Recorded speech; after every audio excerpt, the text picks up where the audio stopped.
দেয়ালে ঠেকে গেছে পিঠ, চ্যাম্পিয়ন্স ট্রফির দলে হয়নি জায়গা। অফ ফর্মে থাকা লিটন ফর্মে ফিরেই নির্বাচকদের দিতে চায় বার্তা। কে জানে, হয়তো জাতীয় দলে জায়গা হারিয়ে ক্ষোভ ঝেড়েছেন দুর্বার রাজশাহীর বোলারদের ওপর।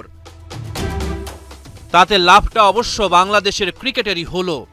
সিলেটে লিটন স্ট্রোকের ফুল ঝুরি ছোটালো।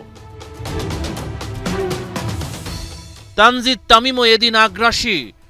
সানজামুল ইসলামকে এক হাত নিয়েছেন তিনি। ইনিংসের পঞ্চম ওভারে হাঁকালেন 2টা বাউন্ডারি আর 2টা ওভার বাউন্ডারি।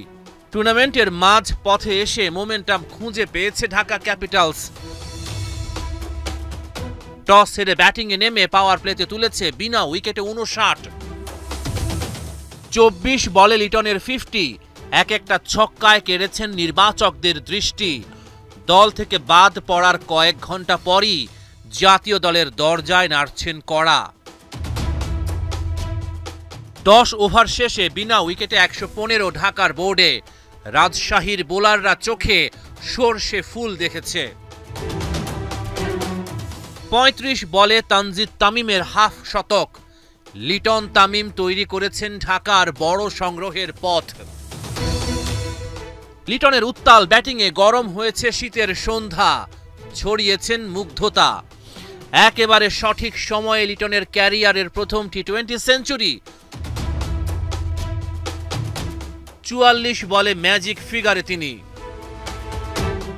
আত্মবিশ্বাসের তুঙ্গে লিটন কুমার।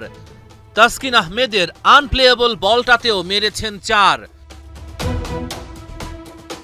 পরের বলেই হাঁকিয়েছেন ছক্কা।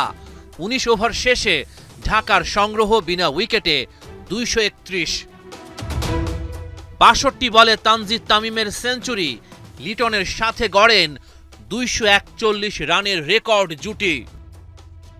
64 বলে 108 রানে আউট তামিম। উইকেটে এসেই সাব্বির রহমানের ছক্কা। ইনিংসের শেষ বলে লিটনের ছক্কা।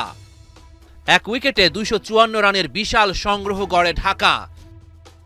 বিপিএল এর ইতিহাসের সর্বোচ্চ দলীয় সংগ্রহের রেকর্ড এটা।